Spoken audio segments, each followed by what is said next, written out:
Welcome to Conversations about Crohn's and Colitis. I'm your host, Sonya Goins. Approximately 25,000 Minnesotans are impacted by the inflammatory bowel diseases. However, many folks are in the dark when it comes to education and empowerment, but we're hoping to change that by having an open dialogue. Joining me today is University of Minnesota physician assistant Andrea Pitzel, Crohn's patient Jamie Ogborn, and Crohn's and Colitis Foundation Take Step Walk Manager Marissa Ampey. Thanks for joining the conversation. And I should also tell you, I'm also a Crohn's patient.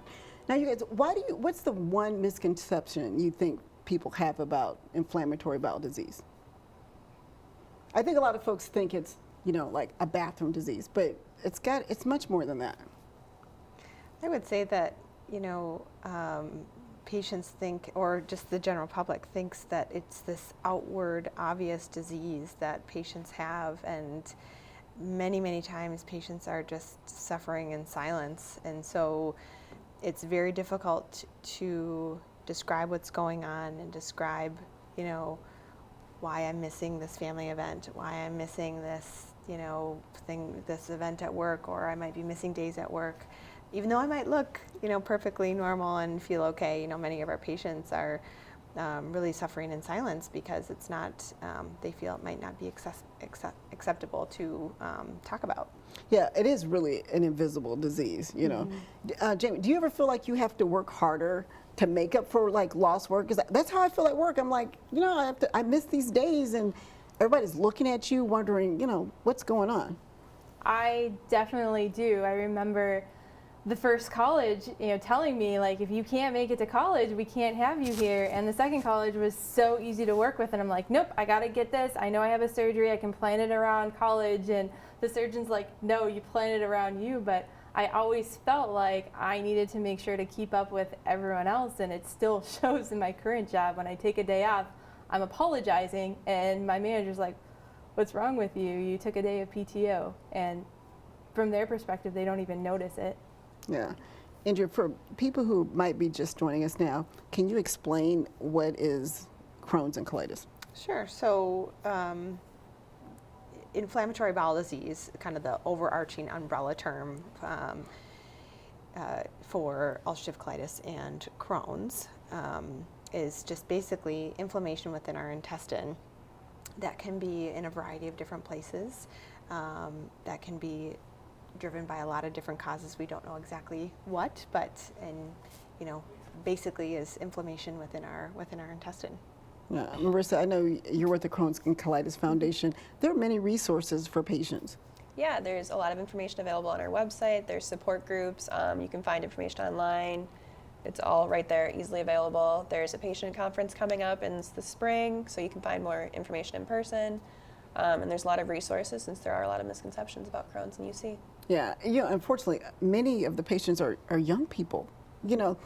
I read someplace that there was a patient as young as 18 months. I mean, I cannot even imagine dealing with a kid. Mm-mm. But you guys could diagnose people that young, patients. Yeah, definitely. I mean, it's definitely a spectrum of ages. There's definitely pockets of patients that will pop up within specific times, kind of in the 18 to 30 range, and then there's kind of another peak later in life. So those are that's what usually when when we're seeing patients. But really at any time, there's no exceptions. Yeah. Lots of exceptions, I should say. Yeah, and there are a lot of symptoms: bloody diarrhea, anemia, your joints ache. It's just not good. I mean, like, it's funny, you'll see like commercials on TV and it's like, oh, the bathroom disease, but it's much more to it. I'm like, I know, like last summer, I was looking at the light and all of a sudden my eyes started hurting and I didn't know what it was. I thought it was like a migraine or something because I had a headache. And I ended up going to the eye doctor and they're like, you have iritis, but they said it was related to the Crohn's disease. And I didn't realize that could happen. Yeah, definitely. So there's something what we call extraintestinal manifestations in inflammatory bowel disease. And so those are the things that pop up that are outside the intestine that are associated with inflammatory bowel disease, and oftentimes are associated with an autoimmune condition. Maybe it's a part of Crohn's or ulcerative colitis, oftentimes Crohn's. It could be a totally separate autoimmune disease. Wow. Now, Jamie, you were diagnosed when you were in college. What was that like? It was scary. I didn't know what was going on. I didn't know what to expect. I heard that there was no cure, so that got me nervous. Everything was new to me. I didn't know what to do. I knew that if I was sick, I was supposed to go on a clear liquid diet, but as a college student, that meant ramen noodles because I didn't know the difference at all. So it was really the time when I had to grow up pretty quick and start following instructions, doing my own research, advocating for myself. And I did grow up pretty quickly, but at the same time, I realized that I had friends that I went to school with in high school that were going through a similar thing, and they helped me along the way of, you're going to experience this, if doctors say this, here's what they're talking about. So that was really helpful getting through all of it. Yeah, what would you tell somebody who was newly diagnosed with Crohn's or colitis? Be patient, be open. A lot of times you feel alone, you feel like no one's going to understand. It's embarrassing talking about some of the awkward things. But my friends really embraced it. They wanted to see my scars. They were curious. When my belly was making all these noises, everyone would laugh. It wasn't a bad thing. It was just funny. And the more I accepted it, the more they accepted it. So I think just be patient, be open with people, let people help you, which is sometimes hard. And definitely build a network of patients because they've gone through it. They know what you're going through and can help you through everything. Yeah, a lot of people don't talk about like the mental part of this disease. You know, I mean, I don't know about you, but like for me too, it's really hard sometimes just to mentally, you know, like, okay, I can do this. You know, what is your go-to to help you cope with, you know, Crohn's disease? I've seen it before. I've failed in college and got back up, had no issues. My friends didn't leave me because I had a condition, been through very painful times, and it's always, been resolved. So just know that there's always a solution. You just have to find what it is, and that's really what gets me through every time. Yeah, I pray a lot and I meditate, and it's almost a stigma to like ask for help, you know. It is a stigma, and I'm like, nope, I need help, so I'm going to talk to a counselor. So that's kind of what I did. Mm-hmm. I was doing the whole TPN thing by being fed by IV, and it was mentally, it messed with my head. I'm not going to lie to you. You know, not being able to eat and seeing other people, eat around you, and just have to be mentally strong. I couldn't do it by myself. I think it's kind of important too to know that inflammatory bowel disease needs to be approached from so many different angles. It's not just, throwing medication at it. It's not just, we know there's no cure. But, besides that, there is a mental health, component with chronic disease. There is, a dietary component that can be involved with inflammatory bowel disease. There is, the strong medicine component, and to really trust your team, your medical team, and know that it's okay to feel depressed or feel anxious when you're experiencing these symptoms, and there are resources out there. Yeah, and like she said about the Crohn's Colitis Foundation. Mm-hmm. But it's tough too to talk to your doctor sometimes, I mean, you really do have to trust your doctor, which I do. But it's like, what's the one thing you would tell patients when they're newly diagnosed? What would you tell them? Sure.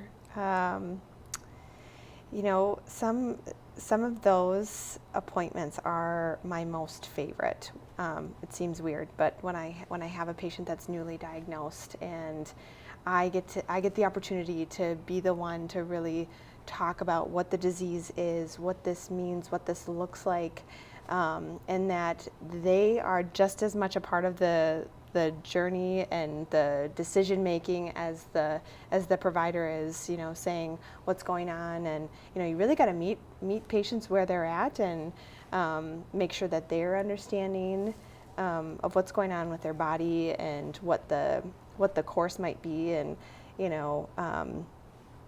it really is about being patient and and knowing that with time, hopefully we'll find that cure, but that you really can get to a point where the only reason that you know that you have this disease is because you might take a medication, or you knew that you had a surgery and you might have a scar, but it's not that you should be suffering and settling for, okay, well, this is just my life. It should be, the only reason that I have this disease is because I take a pill, or because I go and have my infusion every 8 weeks. And that should really be the goal.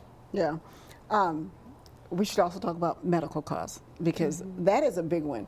And people don't know about the so-called step therapy, where they make you try like 2 or 3 different drugs, and then you have to fail them because they're really expensive. There's so much to this disease. Not only are you fighting, to try to get over this bad disease, but you're also trying to advocate for yourself. Are there any? Do you know of any resources or places where people can go? I know the Crohn's Colitis Foundation. Do you guys have counselors too?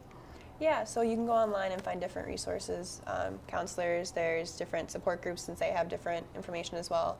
So you can kind of find every aspect of what help you can probably get or need. Okay. And several of the medications have different support programs or assistance, coupon codes or coupon cards, those kinds of things, which, sometimes at the end of the day, which can be very, very frustrating on both the provider and the patient end, is insurance can sometimes dictate some of those choices. So something that we definitely are currently working on, trying to allow the provider to really be the advocate for the patient and know what's best, rather than trying to say, this is what insurance is saying the patient needs to have. I should tell folks, advocate for yourself, because I'm on the phone with the insurance company 24/7, because you have to do that. So we were earlier, before we started this, we were talking about what is your go-to food. So like when you're in a flare, you can't really eat. And so my go-to is always broth. What's your go-to? When I can't eat food, it's broth. I like meat, so that's the closest you can get, and I got burnt out of Jell-O in elementary school pretty quickly. So anything away from the Jell-O and more towards the meat is definitely... You're not a fan of orange Jell-O? No. And it wasn't orange, it was lemon, because you couldn't have any red food coloring when you had tests.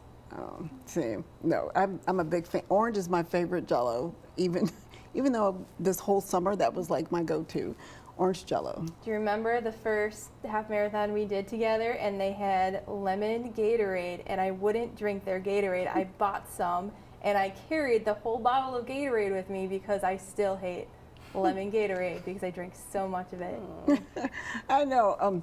So when you can eat foods, what's your favorite food to go? Okay, I got Dairy is definitely a must, and red meat.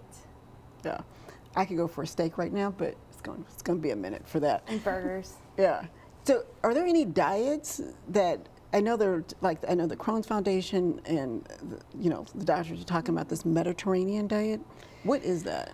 Yeah, I think that's stemming really from, we don't have a specific diet that can, be applied to every single inflammatory bowel disease patient, because every patient is so different. I think the Mediterranean diet is probably coming from just a healthy diet in general. A healthy diet in general might, be beneficial for someone that has inflammatory bowel disease, and that diet has been shown to be, in general, the most healthy for all systems within the body. But it's really, really tricky to nail down. Eat this, don't eat that. But also during times of flare, that might look different during times of remission. So, I see patients all the time that say, "Oh, well, I can't eat this ever because I have inflammatory bowel disease." So that might not necessarily be true. Yeah, like for me, it's the environment. Like, we live in Minnesota, but like if it gets like really, really hot real quick or really cold real quick, I can get a flare. I don't know why that is. I know that they're looking at environmental factors, but they don't really know what causes IBD. Right. Definitely a combination of several different things. Whether it's a genetic component, which certainly could be the case in some patients, or a combination of environmental factors, or even just a combination of a variety of different diseases that really make up inflammatory bowel disease. We might hopefully find out in the future. Well, like we talked about earlier, there's a lot of support. Before we wrap up, we should tell folks about a couple of events that are coming up. Yeah, so we have Spin 4 coming up to end out the year. That'll be on December 1st. It'll be at Cycle Bar in Uptown, so that's a party on a bike. You take a spin class, you fundraise for cures. It's a good time. If you're big into running, we have Team Challenge. There's Grandma's Marathon in June. Take Steps, my program. We have a spring event in the Twin Cities. That'll be a really fun event, great family-friendly time. And then we have 2 fall events in Rochester and St. Cloud for those communities as well. We have camp. Registration for that opens up mid-January, and the camp will be in mid-July. Tell folks about the camp, because that's awesome. And Jamie, you've actually been a counselor. Yes, it's a great time. Yeah, it's really a good community for these kids where they get to be a kid, and their disease is not a factor. There's a rock climbing wall, zip line. They're having the time of their lives, and it's so cute and so much fun. And any pediatric patients, I'd highly recommend it. Yeah, and my favorite is Team Challenge. Yep. So, like, if you guys really want to, run a half marathon or not, I think you can do like 5Ks or whatever. Yep. But the whole point of it is to raise money for research, and we really need money for research, right? Yeah, as we've talked about today, we don't really know environmental factors. We don't know a lot about this disease, so we need research to kind of figure it out and hopefully one day have a cure.